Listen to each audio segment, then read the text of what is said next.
네, 5번째 시간 시작하도록 하겠습니다. 자, 저희 PPT 화면 보시면, 자, 학습과 기억 오늘 5장 다룰 내용입니다.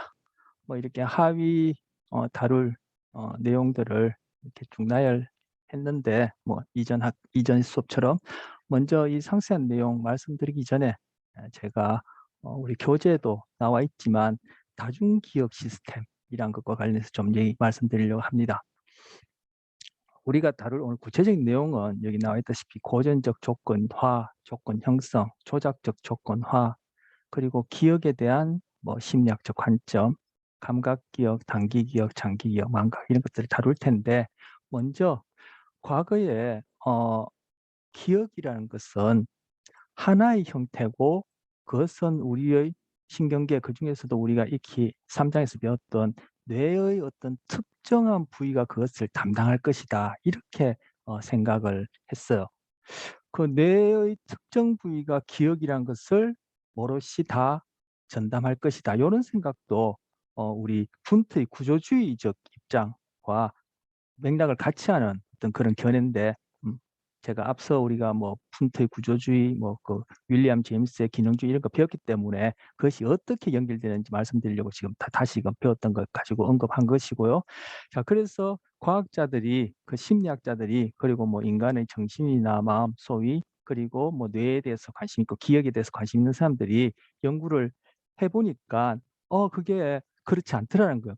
기억이 딱 하나의 한 종류고, 뇌의 어떤 특정 부위가 그 기억만을 전담하는 것이 아니라 기억에도 여러 종류가 있고, 그 각각의 종류마다 뇌가, 뇌의 어떤 특정 부위가 다른 부위들보다는 좀 더 전문적으로 관여하고, 그러한 여러 부위의 뇌 기능들이 같이 어우러져서 우리가 현재 이 시간에도, 그리고 살아가면서 여러 종류의 기억들을 동시에 이렇게 그것을 형성하게 되더라.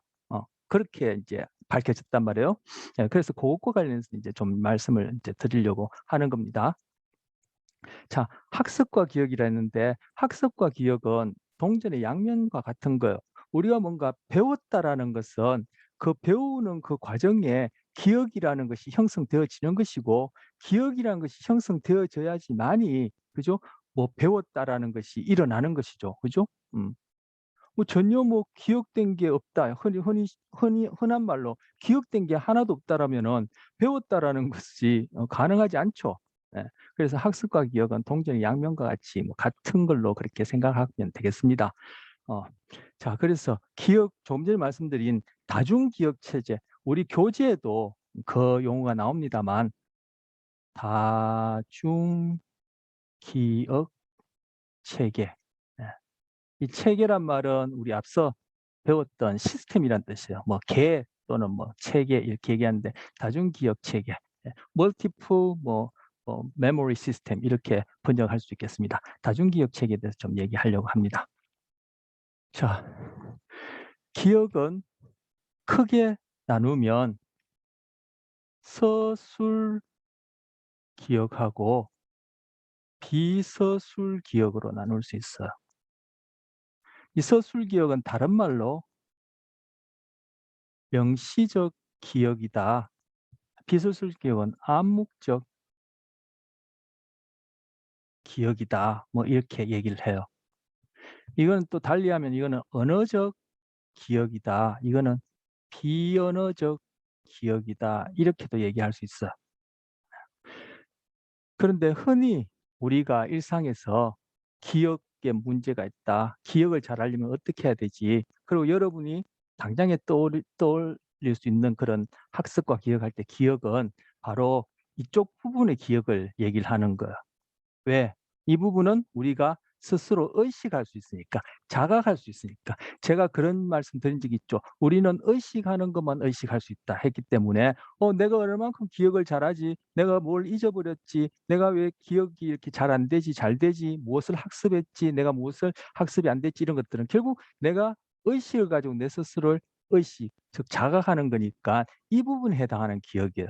즉 이 부분의 기억은, 그죠? 지금 이 시간에도 일어나고 있는데, 이 부분의 기억은 우리가 의식적으로 달리하면 이거는 뭐 우리 흔히 하는 말로 무의식적 기억 이렇게도 얘기할 수 있어요. 이거는 의식적 기억 이렇게도 얘기할 수 있고.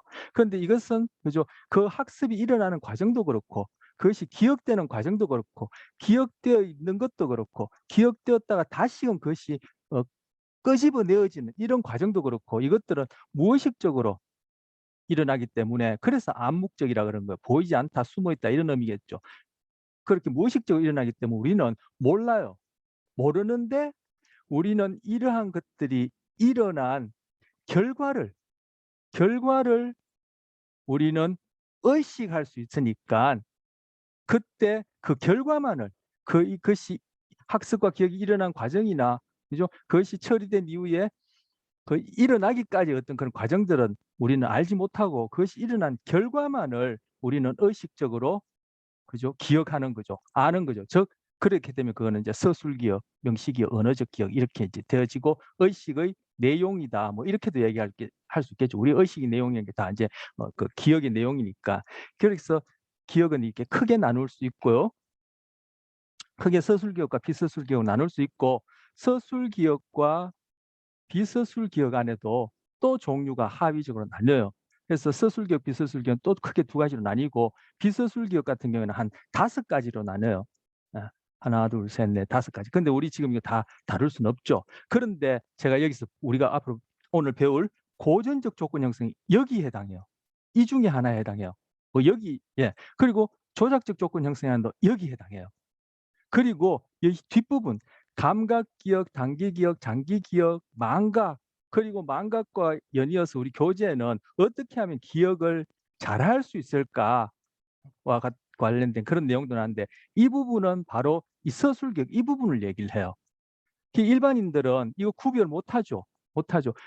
그 처음 이런 내용을 배우는 사람들 때 헷갈릴 수 있어요. 그래서 우리가 오늘 다룰 내용은 고전적 조건이나 도구적 조건 이런 부분은 바로 비서술 기억이고 이런 부분은 바로 서술 기억에 해당하는 부분을 다룬다. 그리고 이렇게 고전적 조건이나 도구적 조건화에서 일어난 그 어떤 결과는 우리가 다시금 뭐죠? 아까 말씀드렸듯이 의식의 내용이 되어서 서술 기억에 해당한다. 하지만 이 고전적 조건화, 도구 조건화가 일어나는 그 과정 그리고 그것이 다시금 행동으로서 나타나는 이 과정은 우리가 의식하지 못해요. 무의식적으로 일어나요. 그런데 바로 이 고전 조건화, 도구적 조건화, 조작적 조건화 포함되는 이 비서술 기억은 우리 흔히 쉬운 말로 일반적인 표현을 전문성이 떨어진다고 할까요? 어떤 일반적인 말로 쉬운 말로 표현하자면은 몸이 배우는 것이고, 전문적인 표현은 아니에요, 이거는. 근데 흔히 그냥 일반적으로 하는 말로 표현하자면은 이 고연 조건화, 조작적 조건화가 포함된 이 비서술 기억은 몸으로 배우는 것이고, 그리고 이 부분 서술 기억에 해당하는 이 감각 기억, 단기 기억, 장기 기억, 뭐 망각이 뭐 어떻게 하면 기억을 잘할까 이런 부분들은 바로 소위 흔히 하는 말로 머리로 배운다라고 이렇게 대응할 수 있는 그런 기억이에요. 근데 우리는 주로 이 부분만 뭐 학습하고 기억하는 거, 배우고 기억하는 것의 전부인 것처럼 알죠. 사실 이 부분이 우리 삶에는 더 중요해요. 이것도 제가 또 비유하자면 바로 이것이 아니라 비유하자면은 빙산의 그 아랫부분에 해당하는 것이 이 부분이고 위에 올라 있는 이 부분이 이 서술격에 해당한다. 이렇게 대응해서 비유할 수 있어. 이 부분이 우리 삶에 있어서는 더 중요하고 인간만 생각할 것이 아니라 제가 이런 얘기도 뭐 종종 했습니다만 다른 동물들하고 비교 심리학이라는 거 우리 교재도 뭐 동물 비교 심리학 컴패러티브 사이콜로지라는 거 있다고 말씀드렸죠. 그런 분야가. 근데 다른 동물과 비교해서 생각해 보면 다른 동물들은 우리만큼 이 서술 기억이 너무 낙서를 많이 해서 뭘 썼는지 모르겠다. 그죠? 제가 좀 지우면 서술하고 비서술 기억은 제가 생략하겠습니다. 다른 동물들은 우리만큼 이 서술 기억이 덜 발달되었거나 아니면 없거나 하지만 이 비서술 기억에 해당하는 것은 단세포인 아메바부터도 갖고 있는 거예요. 왜? 이거는 사느냐 죽느냐는 생존에 직결된 것이고 결국 동물의 삶 그리고 우리에게 있어서 보이지 않게 어떤 삶의 질을 결정하는 아주 중요한 역할을 이건 못지않게 오히려 이것이 더 크게 한다고 볼 수 있죠. 왜? 다른 동물들도 이 부분은 우리와 공유하고 있으니까. 이 부분이 우리가 다른 동물에 비해서 특화되어 있다고 볼 수 있으니까 금방 또 그 비유에 대응시키자면은 바로 이 부분, 빙산의 아랫부분 보이지 않는 이 부분이 여기에 해당하고 이 위에 나오는 이 부분이 여기에 해당한다고 대응시키면 이 전체가 우리 삶을 할 때 그죠? 상대적으로 이 부분이 보이지 않지만 많은 영향을 준다라고 얘기할 수 있는 그런 부분이 바로 지금 요 고전 조건의 조작적 조건하고 요 감각, 단기, 장기, 뭐 양감각 이 부분은 서술개혁에 관한 부분입니다. 그렇게 해서 오늘 내용이 이루어집니다. 자, 그래서 자, 첫 번째 장 보시면 고전적 조건 형성 첫 번째입니다. 고전적 조건 형성 또는 고전적 조건화 또는 고전적 학습 다 같은 말입니다. 고전적 학습해도 되고 고전 조건 형성해도 고전 조건화해도 다 같은 말이고 또는 이것을 파블로프식 학습 이렇게도 부릅니다. 아니면 파블로프식 조건 형성, 파블로프식 조건화 이렇게도 부릅니다. 왜? 파블로프는 사람이 처음 이러한 학습 원리를 발견했기 때문에 그렇게 이름 지어서 부르기도 합니다.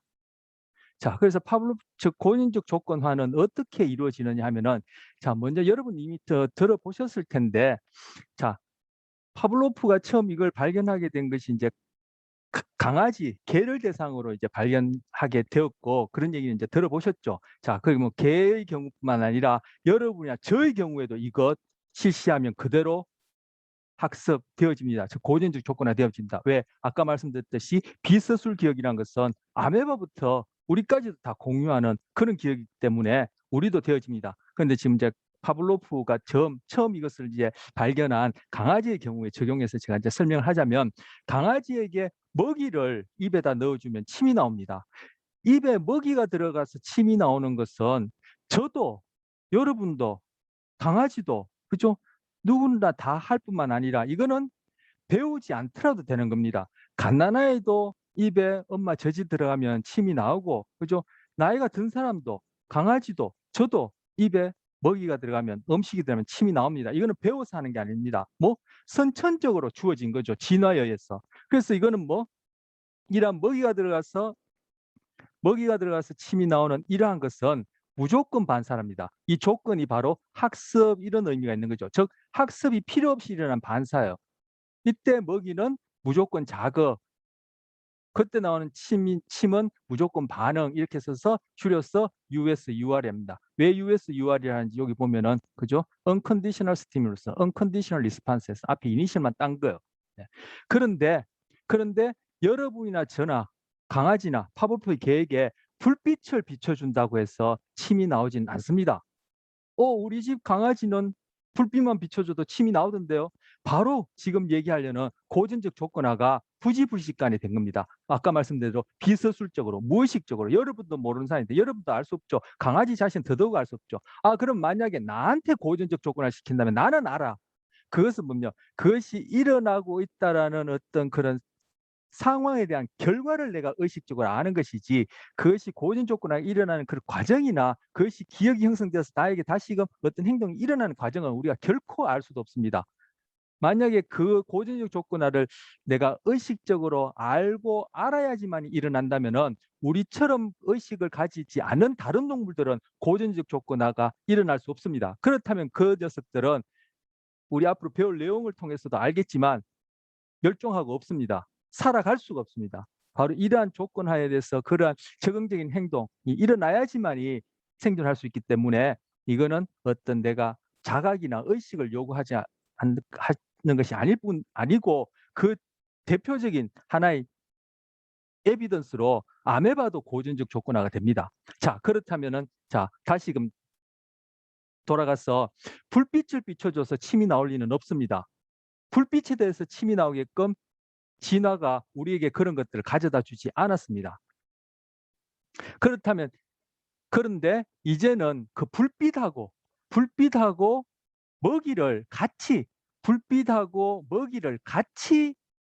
개에게 제시하면 아니면 여러분한테 불빛을 깜빡거리고 여러분 입 안에 음식을 넣는다든지 저한테 불빛을 깜빡거리고 입에 음식을 넣게 되면 이런 것들을 한 번만 하는 것이 아니라 오늘 한 번 하고 뭐 내일 한 번 하고 모레 한 번 하고 이렇게 해도 좋고 아니면 하루 기다리기 귀찮으면 그죠? 아침에 한 번 하고 점심에 한 번 하고 저녁에 한 번 하고 아, 나 그것도 힘들어. 한 시간에 한 번씩 해야 되겠다 해서 그렇게 여러 차례 반복하게 되면은 나중에는 뭐 불빛만 비춰줬는데도 침이 나오게 됩니다. 처음에는 불빛에 대해서 침이 안 나왔어요. 그런데 원래부터 침이 나올 수밖에 없는 US 먹이하고 같이 짝지어서 제시하게 되면, 즉 제가 경험하게 되면, 개가 경험하게 되면은, 고양이가 경험하게 되면은, 그죠? 다른 동물들이 그런 경험을 반복적으로 하게 되면은 나중에는 음식 없이 불빛만 제시하더라도 침이 나옵니다. 뭐 음식에 대해서 나왔던 침과 동일한 침이 나오게 됩니다.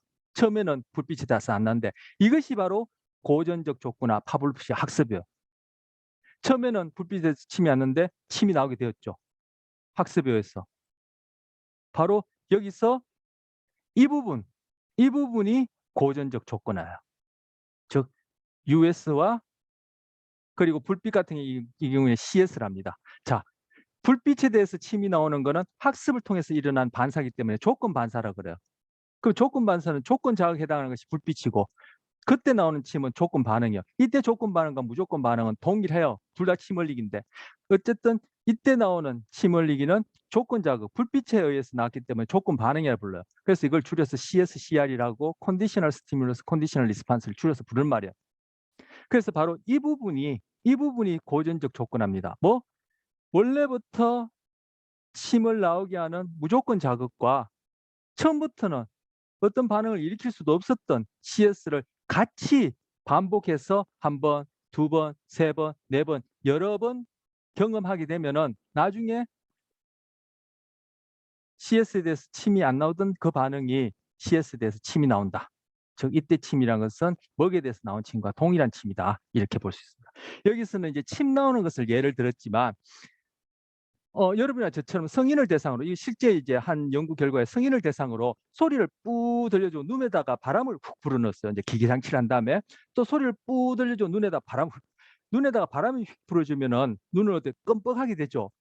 바람이 눈에 불어와서 눈을 깜빡하는 것은 배우지 않아도 그죠? 누구나 할 뿐만 아니라 다른 동물도 하는 거. 이때 바람은 US 무조건 자극에 해당하고 눈을 깜빡이라는 것은 UR 무조건 반응에 해당하는 것 해요. 그런데 소리를 뿌 듣는다고 눈을 깜빡이진 않아요. 그런데 바로 뿌 하는 소리 CS와 그리고 바람 휙 부는 US 이것을 짝지어서 뿌 바람 휙 뿌 휙 뿌 휙 뿌 휙 이것들을 여러 번 반복하게 되면은 여러분이나 저나 실제 실험 연구 결과에서 이미 여러 번 반복해서 나왔듯이 그죠? 뿌소리만 들어도 눈이 끔뻑해요. 다른 동물들도. 이때 바로 뿌 소리는 CS 조건 자극이고 그때 눈을 깜빡하는 것은 바람에 대해서 깜빡하는 것과 동일한 반응으로서 조건 반응 이렇게 되어지는 거예요. 이걸 고전적 조건화라 합니다. 자, 이렇게 아까 불빛하고 음식을 짝지어서 그렇게 이제 학습한 다음에 이제 불빛만 보여줘도 침을 흘린다고 했죠. 그럼 계속 불빛만 보여주면 또 침이 나오고 불빛만 보여주면 침이 나오겠죠. 그런데 이제는 음식을 주지 않고 그죠? 불빛만 계속 보여줘요. 그럼 불빛만 계속 보여주면은 침이 계속 무한정 나오느냐? 아니요. 불빛을 보여주면은 침이 나오다가 그것이 음식 없이 불빛만 계속 반복적으로 보여주게 되면 점점 침이 나오는 것이 줄어듭니다. 그것을 소거 절차라고 합니다. 이때 절차라는 것은 경험이란 뜻이에요. 그래서 소거 절차란 달리하면 US 없이 CS만 제시하는 것 또는 뭐 경험하는 것 이렇게 되는 거. 여러분이나 저나 파브로프의 개의 경우도 마찬가지고 불빛만 보여주고 음식 주지 않는 것을 뭐 한 시간에 한 번씩 뭐 한 시간에 한 번도 지겹다라면은 1분에 한 번씩 이런 식으로 반복하게 되면은 결국 나중에 CS에 대해서 그죠? 더 이상 CR 반응이 나타나지 않습니다. 이것을 소거 절차라 하고 그렇게 해서 CR 반응이 나타나지 않는 것을 뭐 조건 반응이 소거되었다. 익스팅션이라 얘기를 합니다.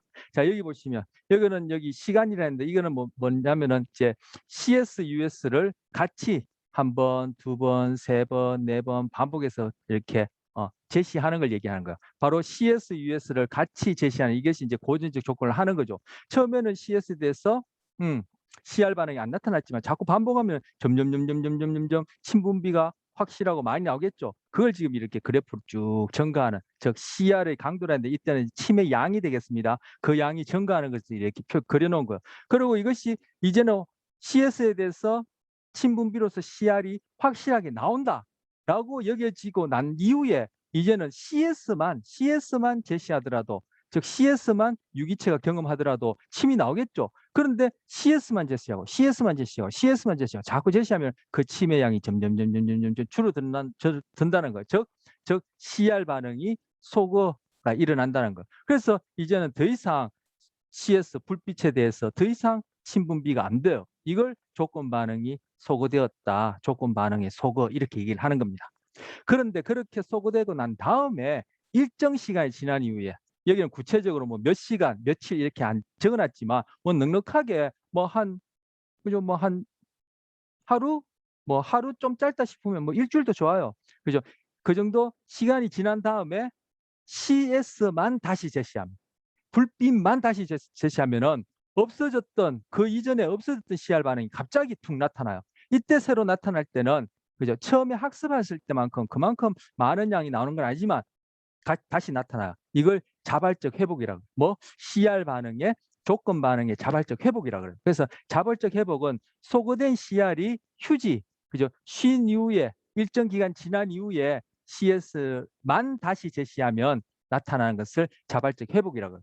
그러면 이때 다시 또 CS만 계속 불빛만 보여주면은 침은 점점 또 줄어들게 됩니다. 그러면 다 줄어들어서 결국 CS가 소거되었다, CR이 소거되었다라고 여기지면 앞선 경우처럼 여기지면은 다시 일정 기간이 지난 이후에 또 CS만 제시하면 또 CR이 덜커덕 회복이 됩니다. 그때 자발적 회복될 때도 앞선 자발적 회복보다는 또 적은 양이지만 또 자발적 회복이 일어나요. 이런 식으로 자발적 회복 현상이 일어납니다. 이걸 통해서 바로 고전적 조건을 통해 습득된 이 조건 반응은 그죠?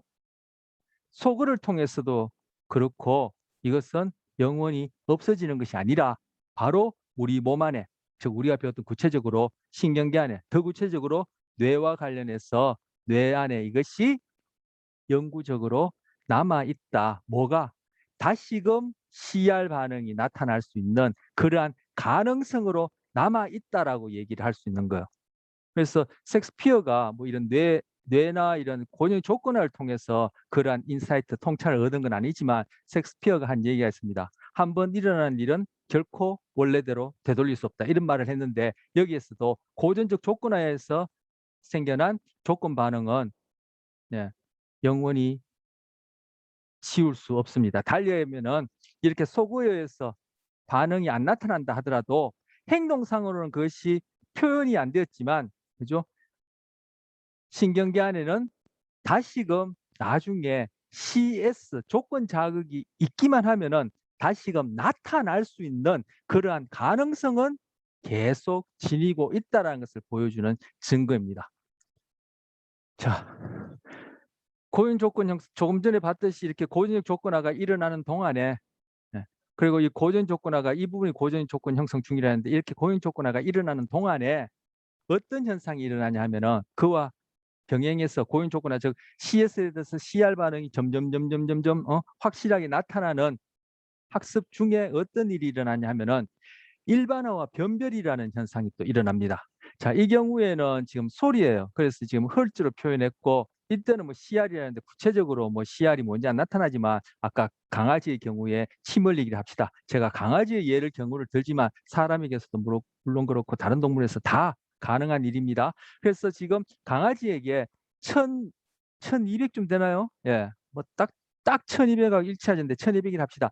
1200Hz의 소리를 어떻게 소리를 제가 어떻게 표현할까? 삑 할까요? 예. 1200Hz의 소리를 삐 들려주고 음식을 줬어요. 또 삐 들려주고 음식을 줬어요. 처음 삐 소리 듣고 얘가 침을 흘리진 않아요. 그런데 음식하고 짝지어서 여러 번 반복하게 되면 나중에는 삐 소리만 듣고도 침이 나와요. 그런데 이게 삐 소리 듣고 1200Hz의 삐 소리를 듣고 침이 나온 이 강아지한테, 그죠? 1000Hz짜리 소리를 들려줬어요. 1000Hz는. 1000Hz는 여기에 1600이니까 대충 이쯤 되겠, 죄송합니다. 1000Hz는 이쪽이니까, 1000Hz, 여기에 800이니까 1000Hz는 한 대충 이쯤 되겠죠? 1000Hz 소리를 들려줬어요. 근데 1000Hz 소리와 음식하고는 짝지어진 적이, 즉, 그 강아지가 1000Hz의 소리와 음식을 같이 경험한 적은 한 번도 없어요. 그런데 1000Hz 소리 들려주면 침이 나와요. 왜?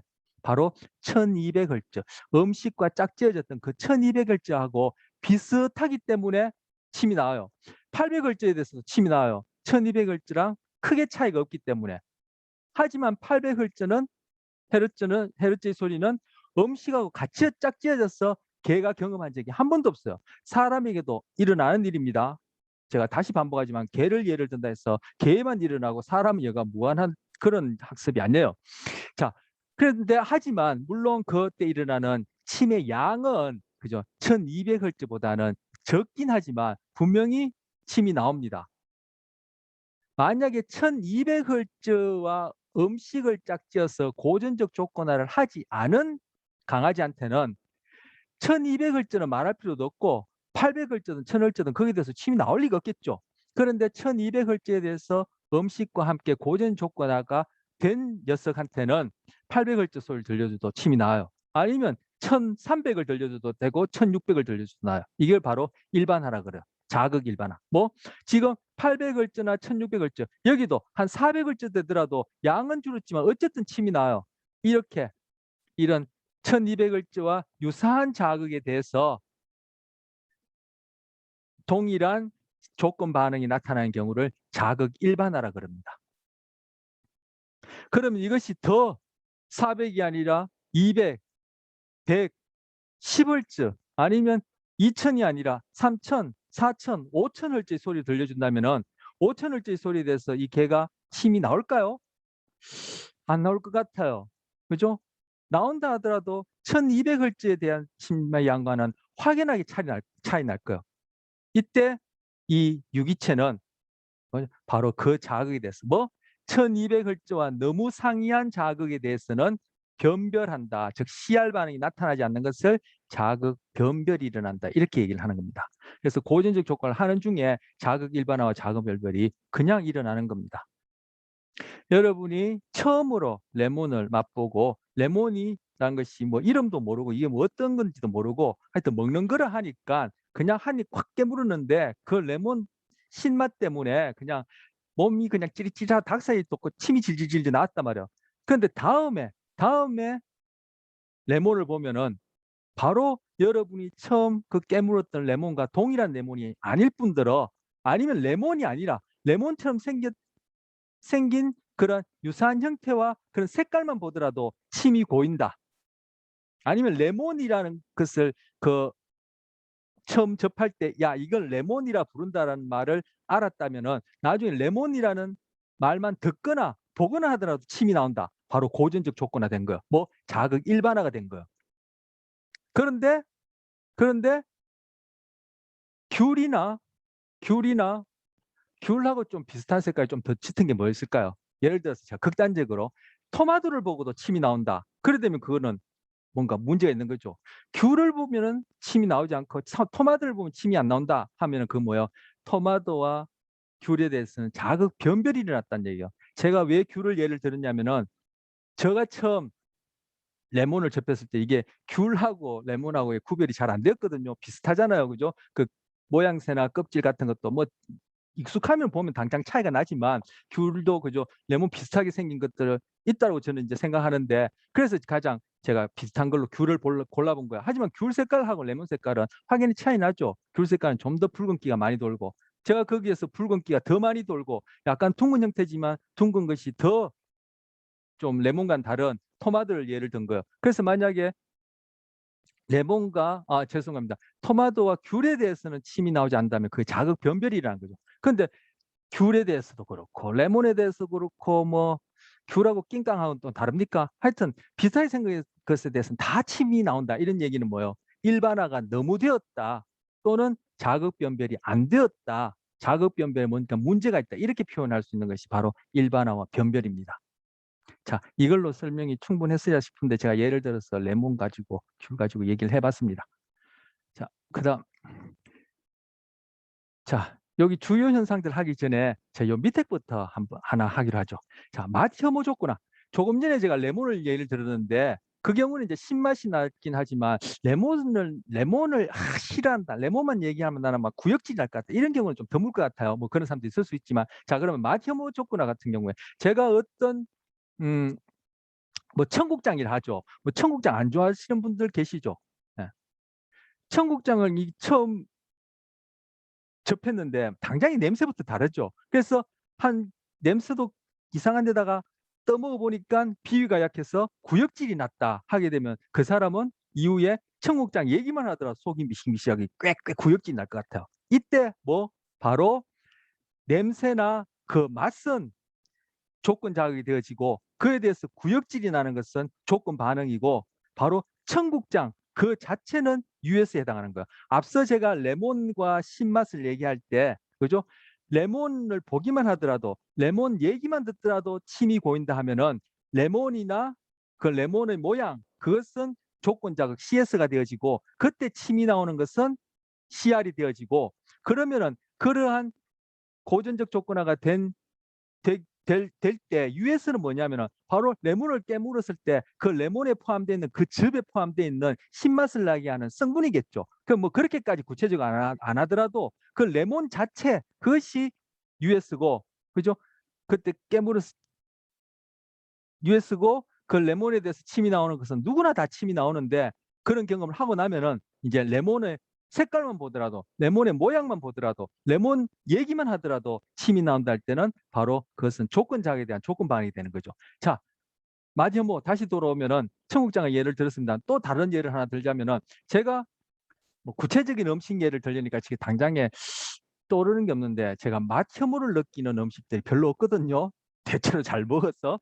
그런데 맛 혐오를 느끼는 제 경우 예를 들니까 뭘 생각이 안 나는데 뭐 A라는 음식이라 합시다. A라는 음식을 먹었는데 공교롭게도 그 음식 자체가 문제가 있는 것이 아니라 내가 그때 그죠? 뭔가 속이 안 좋았어. 뭐 바이러스에 감염이 되어 있는 상태인데 내가 미처 그걸 모르는 중에 음식을 먹었는데 그 음식 먹은 이후에 제가 막 두통이 나고 복통이 나고 구토도 하고 혼이 났어요. 그러고 나면 다음에는 그 음식만 보더라도 아니 그 음식을 맛보거나 냄새만 맡더라도 머리가 어지러지라고 복통이 생길 수 있고 실제 그래요. 여러분이 음식에 대해서 꺼려하는 음식들이 있다면 분명히 고전적 조건화가 일어나 있는 거예요. 그렇다면 바로 그 A라는 음식은 조건 자극이 되어지고 그에 대해서 내가 보이는 반응은 조건 반응이 될 테고 그때 음식을 먹었을 때 뭐 일본 말인데 공교롭게도 아달이 되어서 나에게 그러한 두통과 복통을 일으켰던 그런 병원균은 US 무조건 자극이 되어지는 거예요. 그래서 이런 맛혐오 조건화도 그렇게 고전적 조건화로 되어지는 것이요. 이 맛, 입으로 들어가는 음식 그리고 그와 관련된 맛이라는 것은 우리의 생명에 직결되어지죠. 바로 이런 것들이 부지불식 간의 고전적 조건을 통해서 된다는 것은 다른 동물뿐만 아니라 인간에게 있어서는 가장 중요한 중차대한 문제고 이거는 생명과 관련해서 필수적으로 되어져야 하는 것이에요. 이것을 내가 그것을 일어난 과정을 다 의식적으로 알아야지만이 된다고 한다면은 우리는 생명을 보존할 수가 없겠죠. 그리고 의식이라는 기능이 없는 다른 동물들은 당연히 멸종하고 없겠죠. 그러니까 이것은 다 고연 조건화는 부지부식간에 일어나는 비서술 기억에 해당하고 결국 우리의 생존에 있어서는 가장 중요한 것들을 형성하는 부분이라고 볼 수 있어요. 그래서 비서술격이 서술보다 저는 개인적으로 더 중요하다고 생각하고 우리 삶의 질에 있어서는 그것이 결정적이다. 저는 그렇게 생각하고 있어요. 자, 공포 조건화. 공포 조건화는 제가 예를 하나 들죠. 제가 자 여기 보시면 고전적 조건의 복선 문제 해가 제가 지금 만들었는데 아파트 엘리베이터에서 이웃집 개한테 물렸다. 엘리베이터만 타면 이젠 심장이 벌렁거린다. 자, 이거 고전적 조건화된. 엘리베이터 타면은 심장이 벌렁거리는 사람은 고소공포증을 가진 사람 위에는 없을 거라 저는 생각해요. 근데 제가 지금 이제 시간이 한정되기 때문에 여러 가지 예를 못 들고 또 못 드립니다마는 공포증도 고전적 조건화된 거거든요. 어쨌든 그 경우를 제외하고 지금 이 상황, 이 스토리 안에서 보자면은 엘리베이터만 타면은 심장이 벌렁거린다. 엘리베이터 타는데 심장 벌렁거리고 불안해하는 사람은, 두려워하는 사람은 없을 거예요. 그러면 이 엘리베이터에 대해서 내가 심장이 쿵쾅쿵쾅 뛰는 것은 이거는 고전적 조건화됐다고 볼 수 있어요. 왜 그렇게 됐지? 바로 엘리베이터에서 개한테 물렸어요. 개한테 물렸는데 행복해, 너무 쾌감이야, 좋아, 가려워 하는 사람 없어요. 개한테 물리면 그죠? 이거 좀 눈이 그냥 그저 뭐 엄청 동공이 커질 테면 심장도 빨리 뛸 테고 그죠? 뛸 테고 죽음의 공포가 다가올 수도 있어. 그 개가 더 사나운 개라면 말할 것도 없고. 개한테 물려서 내가 심장이 쿵쾅쿵쾅 뛰는 것은 무조건 반사예요. 즉 그때 개한테 물린 것은 무조건 자극이고, 개한테 물린 것은 무조건 자극이고, 그때 심장이 쿵쾅쿵쾅 뛰는 것은 무조건 반응이에요. 근데 그 일이 어디서 일어났죠? 엘리베이터에서 일어났단 말이에요. 그러고 나니까 이제는 개는 없어요. 그게 그 일로 인해 가지고 개가 지금 다른 곳으로 이사 가든지 하여튼 뭐 개가 하여튼 조치를 받았어요. 그래서 이제는 더 이상 내가 사는 집에는, 그 아파트에는, 엘리베이터에는 그 개가 올 리가 없어요. 그런데 이제는 엘리베이터만 타더라도 그때쯤 심장이 쿵쾅거려. 이거 바로 공포 조건화예요. 번쩍 하더니만 우광쾅쾅쾅쾅 하고 천둥이 쳤어요. 번개가 내리고 천둥이 쳤어요. 그런 일을 몇 번 겪고 나면, 한 번만 겪더라도 그죠? 이제는 번쩍하기만 하더라도 나는 두려움에 휩싸여서 심장이 쿵쾅거리고, 그러면은 당장에 안전한 곳을 찾아서 몸을 숨기려 해요. 바로 번개에 대해서 내가 공포 가지는 그것도 고전 조건화된 거예요. 그때 무조건 자극은 아주 큰 소리예요. 아주 큰 소리는 다른 동물뿐만 아니라 사람뿐만 아니라 다른 동물 다 굉장히 큰 소리에 대해서는 다 깜짝 놀라고 공포스러워해요. 즉 큰 소리는 무조건 자극이고, 그때 공포스러워하는 반응, 심장이 쿵쾅쿵 뛰는 거는 무조건 자극이 되겠죠. 그때 큰 소리는 무조건 자극이 될 테고, 그때 두려워하는 것은 무조건 반응이 되겠죠. 근데 그것이 앞서서 뭐 번개가 번쩍 하더니만 그죠? 쿵쾅 하는 그런 천둥 소리가 났단 말이에요. 그럼 바로 번개만 번쩍 하더라도 그죠? 내가 벌써 놀라서 화들짝 숨을 곳을 찾는다면은, 그때 번개는 뭐 조건 자극이 되어지고, 그때 내가 두려워하는 반응은 조건 반응이 되어지는 거야. 그것 또한 고전 조건화 된 거야. 바로 이런 공포와 관련해서 내가 고전적 조건화가 된다 안 된다 하는 것은 생명에 직결되어지는 일이죠. 다른 동물뿐만 아니라 우리에게 있어서. 바로 이렇게 먹는 것과 나의 생존과 관련해서 이렇게 직결되어지는 이런 것들이 고전적 조건화에 의해서 바로 비서술기억으로 내가 알고 모르고를 떠나서 그냥 그렇게 무의식적으로 일어나는 거예요. 그리고 무의식적으로 내가 모르는 사이에 그렇게 되어야지만 그것이 우리에게 생존에 더 적응적이겠죠. 그것을 내가 알아야지만 일어날 학습이라면, 혹시라도 내가 그걸 놓쳐버린다면 나는 이러한 생존과 직간접적으로 중체대한 이런 것들에 대해서 학습이 안 일어난다면 나는 곧 죽을 수 있는, 그죠? 그러한 가능성이 높아지니까 이러한 것들이 바로 고인 조건화에서 주어지는 겁니다. 자, 광고에서는 여러 예가 있는데 지금 가장 대표적인 바로 광고의 고전 조건화가 그대로 적용되어서 여러분이 특정한 물건에 대해서 좋다 싫다라는 그러한 조건 반응이 생겨나고, 그 조건 반응에 의해서 그 물건을 사거나 사지 않거나 하는 그러한 행동이 일어나게 되는 겁니다. 이에도 고전 조건화만 더 내용이 많지만 우리가 주어진 그런 지금 물리적인 한계상 더 많이 못 다루고 있습니다. 자, 광고와 관련해서 제가 또 하나 보도록 하죠. 이 보시면 복지부 경고 그림, 문구 지침 배포, 내년 1월 말 새 담배값 유통. 이 근년에 있었던 거예요. 작년인가에 있었던 일이에요. 이 담배값에다가 이러한 담배로 인한 어떤 질병에 관한 이 그림을 더욱더 명확하게, 더욱더 혐오적으로 그렇게 그림을 여기에 첨부하겠다라고 법안이랄까요? 그게 이제 새로 그렇게 문구 배포가 됐다는, 그런 지침이 배포가 됐다는 거예요. 이 담배값에 이렇게 담배 흡연과 관련된 질병과 관련된 사진을 이렇게 붙이는 것은 벌써 몇 년 되었죠. 예, 제가 그것도 연도를 한동안 기억했었는데 지금 기억 안 납니다만 하여튼 몇 년 됐는데 작년에 이 그림의 어떤 혐오스러운 정도를 더 강한 그림을 붙이겠다는 거. 이거 왜 이렇게 하죠? 담배에 대해서 혐오감을 주려는 거예요. 그래서 금연을 시키려는 거예요. 이때 이 혐오 사진이 무조건 자극에 해당하고 이 사진을 보면 눈이 찌푸려지고 징그러워 혐오스럽다 싫다라고 느끼는 것은 무조건 반응이에요. 그런데 이 무조건 자극을 어디 담뱃갑에다가 이렇게 첨부 붙여놓게 되면은 그죠? 담배를 볼 때마다 담뱃갑을 꺼낼 때마다 담배를 피울 때마다 이 그림이 눈에 들어올 수 있단 말이에요. 그래 되면은 이 담배에 대해서도 동일하게 혐오감, 싫다라는 그러한 반응이 생기도록 하려는 거예요. 이때 담배는 뭐 조건 자극이 되어지고 담배에 대해서 일으키려는 것은 바로 이 혐오스러운 사진에 대해서 일으키려는 반응과 동일한 혐오 반응을 조건 반응으로 일으키고 싶어서 이렇게 하는 거예요. 이것도 광고죠. 이건 공익 광고에 해당한다고 볼 수 있는 것이죠. 이런 식으로 적용되어지는 겁니다. 네, 요 위에 뭐 고순위 조건 형성이라는 것이 있는데 요거는 어, 쉬었다가 두 번째 시간에 하도록 하죠. 네, 하도록 하죠.